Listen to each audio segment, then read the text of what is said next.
आज का दिन प्रधानमंत्री नरेंद्र मोदी विदेश में भी रहकर नहीं भूल सकते हैं, क्योंकि उनके सबसे बड़े विरोधी को सबसे बड़ी जीत मिल गई है दोस्तों। जी हां दोस्तों, बिल्कुल सही सुना।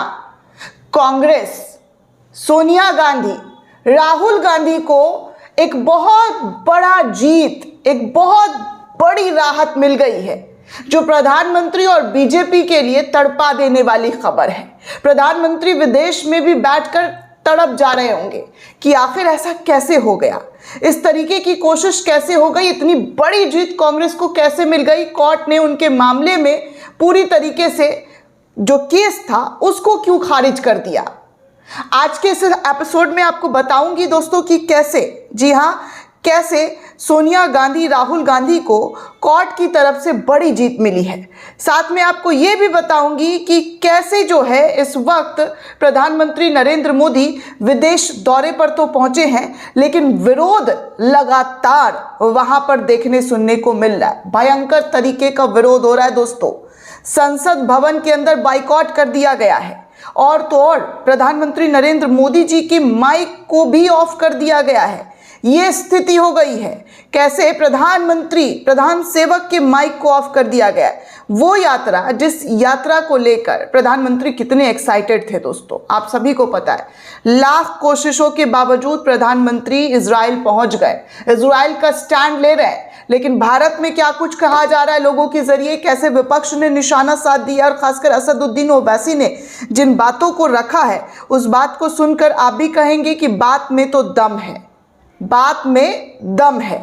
आगे और भी पत्रकारों ने इस दौरे को लेकर क्या कुछ प्रतिक्रिया दी है, राहुल गांधी ने क्या कहा है, वो भी आपके सामने एक एक करके रखूंगी। तमाम तस्वीरें, इस वक्त की जो बड़ी जानकारी निकलकर सामने आ रही है, वो सब कुछ एक एक करके आपके सामने रखा जाएगा। तो सबसे पहले दोस्तों, राहुल और सोनिया गांधी की जो बड़ी जीत है, जो कांग्रेस में इस वक्त जश्न का माहौल है, उस जीत पर चलते हैं।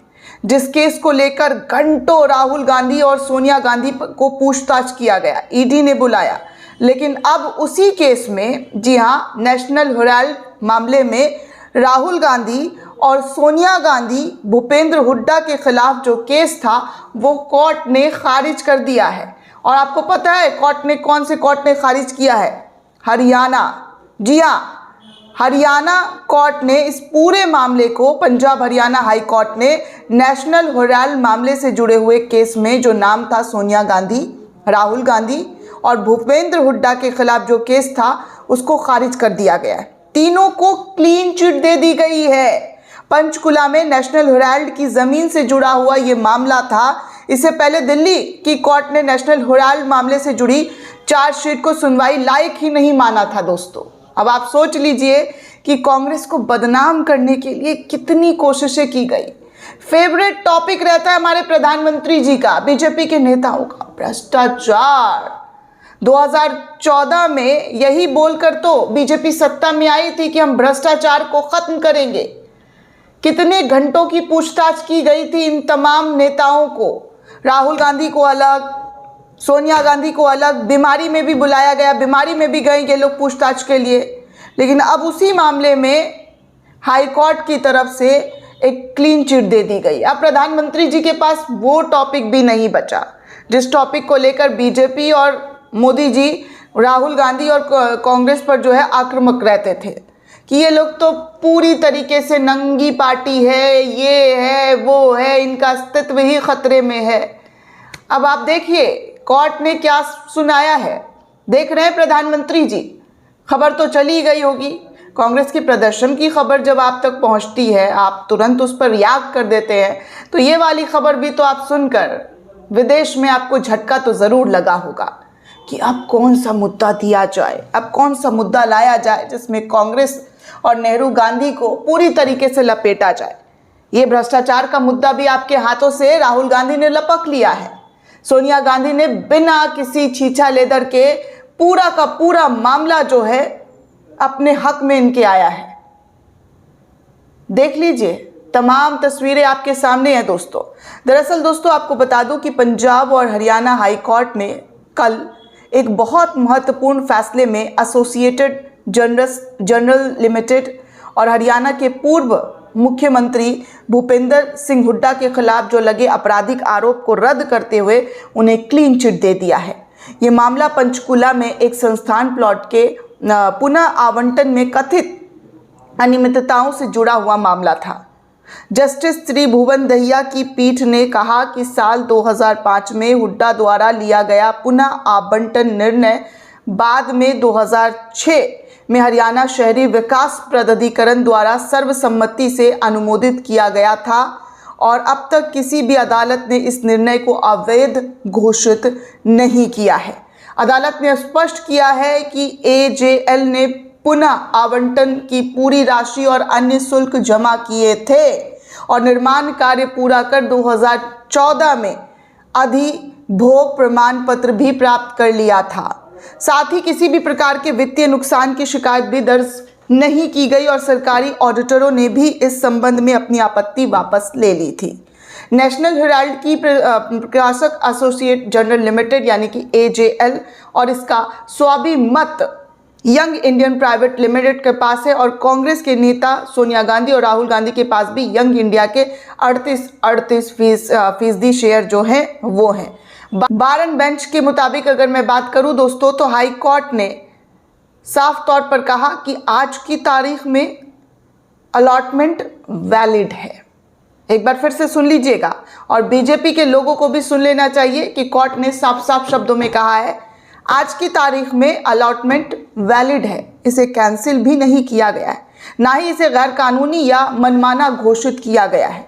इसके बजाय AJL ने री अलॉटमेंट प्राइम और एक्सटेंशन फीस का पेमेंट करने के बाद कंस्ट्रक्शन शुरू किया है और 14/8/2014 को अथॉरिटी ने उसे ऑक्यूपेशन सर्टिफिकेट भी दिया है।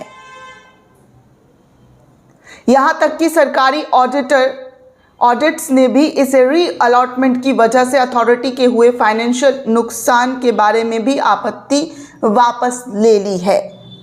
दोस्तों आपको बता दूं कि इस पूरे मामले पर CBI ED के जरिए बहुत सारे जांच बिठाए गए थे। बहुत बार राहुल गांधी प्रियंका गांधी को बुलाया गया था, लेकिन अब इस पूरे मामले में क्या हुआ है तो ये पूरा मामला आपके सामने है। एक बड़ी जीत, एक बड़ा जश्न कांग्रेस के लिए फिर से मिला है। आप सभी को पता है कि देश के कई कोने में राहुल गांधी के खिलाफ FIR भाजपा के नेता, भाजपा के कार्यकर्ताओं के जरिए दर्ज कराया जाता है, लेकिन उन तमाम चीज़ों पर राहुल गांधी पूरी तरीके से खड़े उतरते हैं। आपको पता होगा गुजरात की निचली अदालत में उनकी सांसदी तक रद्द कर दी गई थी, लेकिन सुप्रीम कोर्ट ने उनकी सांसदी को बहाल किया, उनसे जो छीना गया था वो सब कुछ उन्हें वापस किया था। और एक बार फिर से इस पूरे मामले पर राहुल गांधी की एक बड़ी जीत के तौर पर देखा जा रहा है। अब चलिए बात करते हैं इजराइल दौरे को लेकर। जब से प्रधानमंत्री इजराइल दौरे पर गए हैं, 25 तारीख को उनका इजराइल में जो स्वागत सत्कार करने की जो दिखाने की कोशिश की गई थी, उसके बाद दोस्तों देखिए अब क्या हो रहा है, किस तरीके से लोग जो है लिख रहे हैं, मैं आपके सामने सबसे पहले रखना चाहूँगी। लोग लिख रहे हैं कि एक वक्त था जब हिटलर यहूदियों का नरसंहार कर रहा था, तब सावरकर और संघ हिटलर के प्रशंसक थे। सावरकर ने नेहरू की आलोचना की थी हिटलर का विरोध करने के लिए। नस्ली सफाई का सिद्धांत उससे प्रिय था। आज जब इजराइल फिलिस्तीनियों का नरसंहार कर रहा है तो उनके वारिस इजराइल के साथ खड़े हो गए हैं। कमाल की चीज़ें हैं ये सारी चीज़ें जो है बोली जा रही है, लोगों के ज़रिए सवाल खड़े किए जा रहे हैं। अब देखिए AIMIM के प्रमुख असदुद्दीन ओवैसी का भी इस पूरे मामले पर बयान आया है। उन्होंने कहा कि गजा नरसंहार को हमेशा याद रखा जाएगा। भारत के प्रधानमंत्री का इस समय इजराइल का दौरा करना और वारंट जारी किए गए एक युद्ध अपराधी को गले लगाना फिलिस्तीनी लोगों के प्रति भारत के लंबे समय से चले आ रहे समर्थन के साथ विश्वासघात है।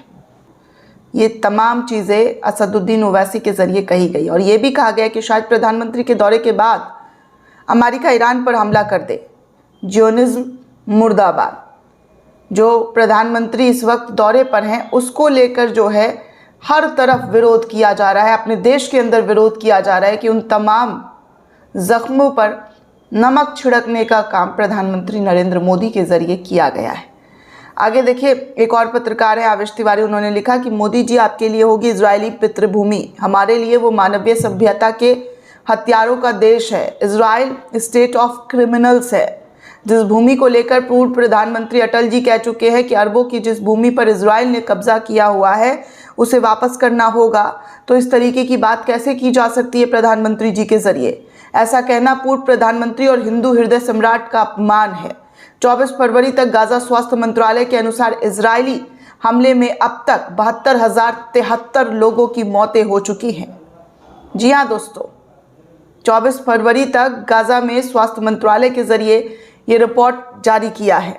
2025 में हुए युद्ध विराम के बाद भी 615 लोग मारे गए हैं। इनमें अब तक 21,283 से अधिक बच्चे मारे जा चुके हैं, जबकि 1,71,775 लोग घायल हुए हैं। इन हत्याओं, इन हिंसा के लिए इसे माफ़ी कभी नहीं दी जा सकती है। अब आप सोच सकते हैं दोस्तों, जिस देश में नरसंहार हुआ है उस देश के प्रति अपनी संवेदना और ये तमाम चीज़ें कि आई स्टैंड विथ इजराइल कितना संवेदनशील मुद्दा था, लेकिन इसको भी हमारे प्रधानमंत्री ने क्या करके रखा है आपके सामने है। आपके सामने है वो तमाम तस्वीरें दोस्तों, और आप देख सकते हैं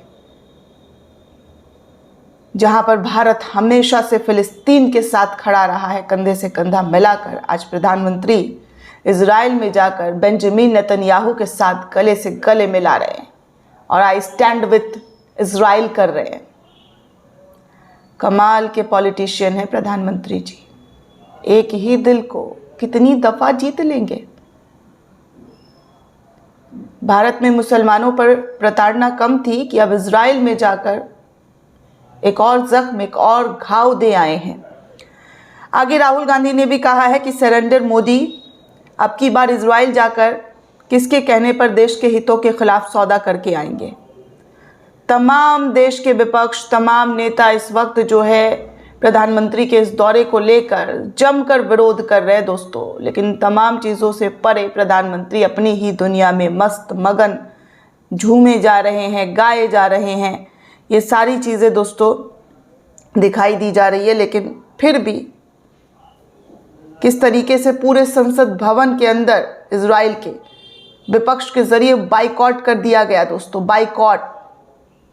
कई जगह तो माइक बंद किए गए हैं, लेकिन इसके बावजूद भी गोदी मीडिया पीट रहा है ढोल नगाड़ा और बता रहा है महानता की गाथा। इतनी महानता की गाथा सुना चुका है कि अब सुनकर बस रो ना दे लोग। दोस्तों, इस पूरे रिपोर्ट को लेकर आप क्या सोचते हैं, आपकी क्या राय है, हमें कमेंट करके ज़रूर बताइएगा। साथ ही साथ चैनल को ज़्यादा से ज़्यादा लाइक, शेयर और सब्सक्राइब करना बिल्कुल भी ना भूलें। जय हिंद, जय भारत।